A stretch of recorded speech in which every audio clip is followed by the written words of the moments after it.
turnovers. It took 22 turnovers to win this game. 23 points for the Fever off those turnovers. Wow. I mean, unbelievable. Odyssey Sims tonight had some real clutch shots. Lexi hit a clutch 3. And look, that was a big shot because Lexi and Natasha Howard tonight combined for 3 for 15 from the field. Yikes. Yikes.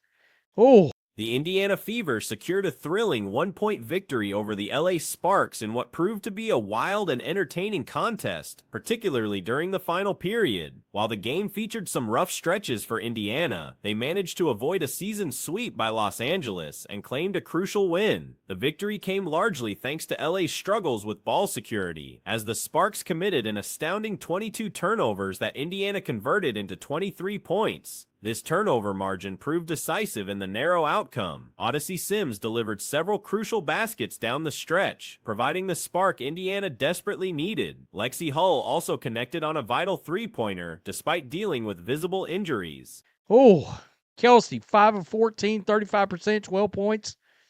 Leah Boston, 11 of 18. She had a double-double. Angel Reese, looking at you, double-double and a victory. Yeah, see how that actually works. 22 and 11. Odyssey Sims, 10 of 20 in 33 minutes, 21 points, 6 boards, 3 assists. You're not winning this game without her.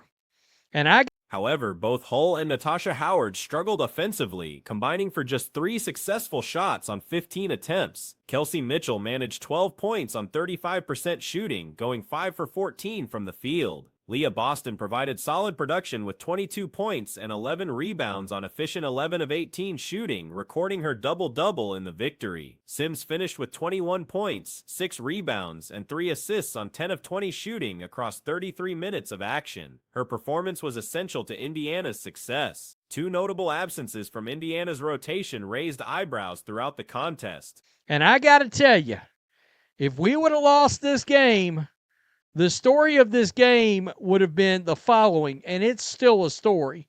Chloe Bibby was cleared for this game, no minutes.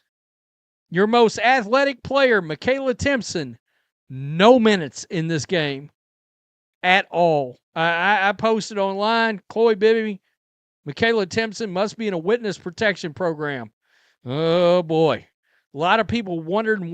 Chloe Bibby, who had been cleared to play, received 0 minutes despite being available. Similarly, Michaela Timpson, considered one of the team's most athletic players, never entered the game. These roster decisions became a major talking point given the close nature of the contest. Caitlin Clark's presence courtside drew massive fan support, with Fever supporters seemingly outnumbering Sparks fans at times. The atmosphere resembled a home game for Indiana, with Clark's jersey visible throughout the arena. Fitness protection program. Oh, boy. A lot of people wondering where the hell they were at tonight. Seriously. Shit, I about halfway tuned in to watch those two play. Before the game, Caitlin Clark, massive contingent of Fever fans there tonight. At times, it sounded like a home game. At times, it was louder than frankly, louder than the last home game in Indiana. LA really showed up. After the game, she spent considerable time signing autographs for the enthusiastic crowd. Game in Indiana, LA really showed up for the Indiana Fever tonight. There was 22 jerseys everywhere, shirts. You can see all the jerseys, and Caitlin Clark right there signing autographs like she does. It was a lot of Fever fans there tonight. It was a crazy crowd, no doubt about it. So right here, this was when the big comeback was on. 9 minutes left. Lexi Hull, bruises and all, hit a mass. Fortunately for Indiana, a crucial LA mistake in the final seconds helped preserve their narrow lead. The victory keeps Indiana in 6th place in the playoff race, though they remain 9.5 games behind Minnesota. LA dropped to 12.5 games back, but continues fighting for postseason positioning. Despite their record, the Sparks demonstrated considerable talent and potential throughout the game. Their injury-plagued season has prevented them from reaching their ceiling, but the underlying skill remains evident. Hit a massive three. Pass out. Boom. Knocked it down. That was a massive, massive clutch shot. They needed that. This was Sims right here. 56 seconds left. Let's check it out. The lead back up to 3. She hits this big three. Big three. That tied the game up right there. There's Caitlin Clark. Yep.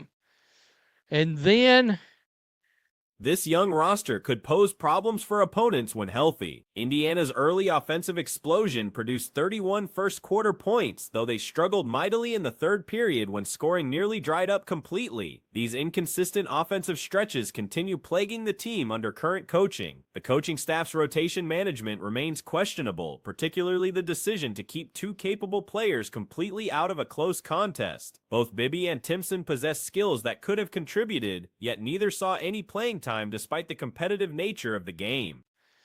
And then the biggest moment of the game, Odyssey Sims is going to drive in for a little finger roll action.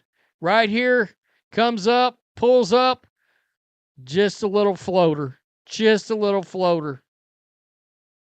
Right there, 76-75 for the Indiana Fever. Wow. Wow. It was an entertaining game. By the way, that was the final score.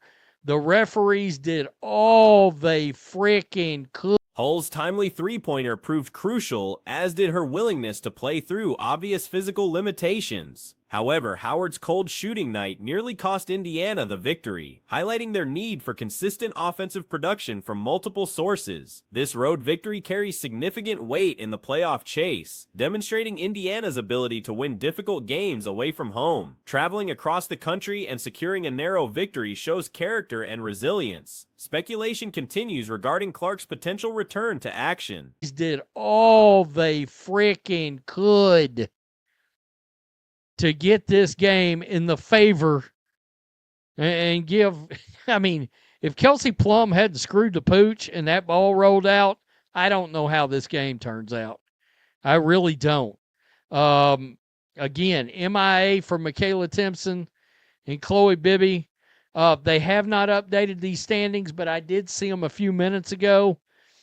Fever's still in 6th place, 9.5 back. The upcoming schedule includes games against Las Vegas on Sunday, followed by Phoenix on Tuesday, and then Chicago later in the week. Phoenix appears to be the most likely spot for her comeback, as the Chicago matchup could expose her to unnecessary physical contact upon her return. The Tuesday Phoenix game offers a reasonable middle ground for reintroduction, allowing Clark to test her fitness against quality competition without the intensity that typically accompanies games against division rivals. Indiana's victory celebration was well-deserved given the circumstances and importance of avoiding a season sweep. However, questions remain about roster utilization and whether maximum talent is being deployed effectively during crucial moments. About how, basically, is it worth risking Caitlin Clark's long-term career for basically to get to the playoffs and losing the first round? And I'm going to be honest, we heard the scan showed nothing. We don't know if this was a grade 3 groin strain or if she had a grade 2 hamstring strain or if this was like an MCL sprain or an ACL sprain, or if this was a grade 2 calf strain. Recent commentary from WNBA media personalities Natalie Esquire and Tariq has sparked debate regarding Caitlin Clark's potential return to action this season. The discussion centers on whether bringing Clark back serves the Indiana Fever's long-term interests or poses unnecessary risk to her career trajectory. Both reporters present compelling arguments about the wisdom of rushing Clark back into competition. Their primary concern focuses on weighing short-term playoff aspirations against potential long-term consequences for the star player's health and future performance capabilities. Medical reports indicate Clark's injury situation may not be as severe as initially feared. A 2 calf strain that was going to lead to an Achilles tear. Obviously, she shouldn't play. This is a what appears to be a nothing. Like, this appears to be a situation where she has a bone bruise, which you can play through a bone bruise a lot of times. It's going to hurt. It's not going to make it, and most of the time, it's not going to make it that much worse. 3 weeks ago. And she has a groin strain that was seen as so minor based on its first scan that they... Imaging results showed minimal structural damage, with the primary issues appearing to be a bone bruise and minor groin strain. The initial assessment was so optimistic that team officials considered having Clark play on the same evening her injury occurred, suggesting the severity was relatively minor. The bone bruise, while painful, typically doesn't prevent athletes from competing and rarely worsens with... so minor based on its first scan that they thought she was going to be able to play that night. They thought she was going to be able to play the night it happened. Like, it was that minor. So, I don't think there's a risk for major injury for Caitlin Clark. I think there's a risk if it turns out that it's a mechanical issue. There's a risk she could get another groin situation. There's a risk that if it does turn out to be, because the way she's sitting on a cushion, all of these other things, it could literally be a case that she just pinched a nerve. She's pinched a... The debate extends beyond pure medical considerations into strategic team planning. Critics argue that risking Clark's health for a likely first-round playoff exit lacks sound judgment. However, supporters contend that if Clark is medically cleared, her participation could significantly elevate the team's championship prospects. Current standings suggest the Fever will secure a playoff position regardless of Clark's status. Even with potential losses in remaining games, the team appears positioned above 500 and likely to maintain their playoff trajectory. Nerve, which does take about 2 to 3 weeks to fully heal from, that if that's not fully healed and the way she's running is pinching nerves in her groins, like, that obviously could happen again. Something could happen. But at the end of the day, like, I don't disagree with their talk. Like, so they're talking about basically saying that Caitlin shouldn't come back. They're saying Caitlin shouldn't come back. And here are like disagree. Upcoming matchups against Chicago, Washington, and Minnesota present opportunities to solidify postseason positioning. The final regular season game against Minnesota holds particular significance, as the Lynx may rest key players if seeding is already determined. This scenario could provide Indiana with a strategic advantage in securing favorable playoff positioning. Postseason matchup analysis reveals intriguing possibilities for the Fever. Many observers believe Indiana could compete effectively against Las Vegas, despite the Aces' recent strong play. Here, like, disagree. Nothing says wrong. What are you upset about? If Caitlin's healthy, there's no reason she shouldn't come back, especially if they're healed in the playoffs. They say she had a knee bruise. It was on her foot.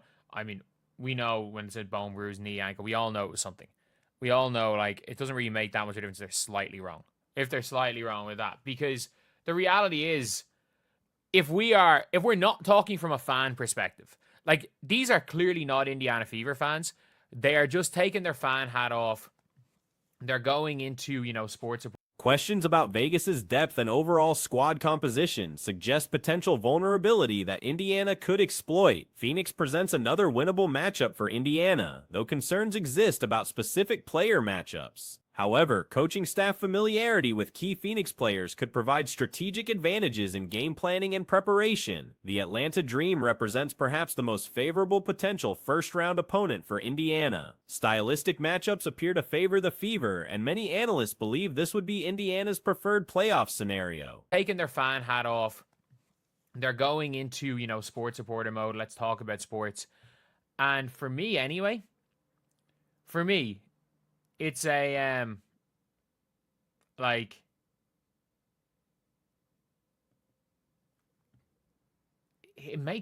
there's logic to it. There's logic to don't bring her back. Heck, there's logic to tanking.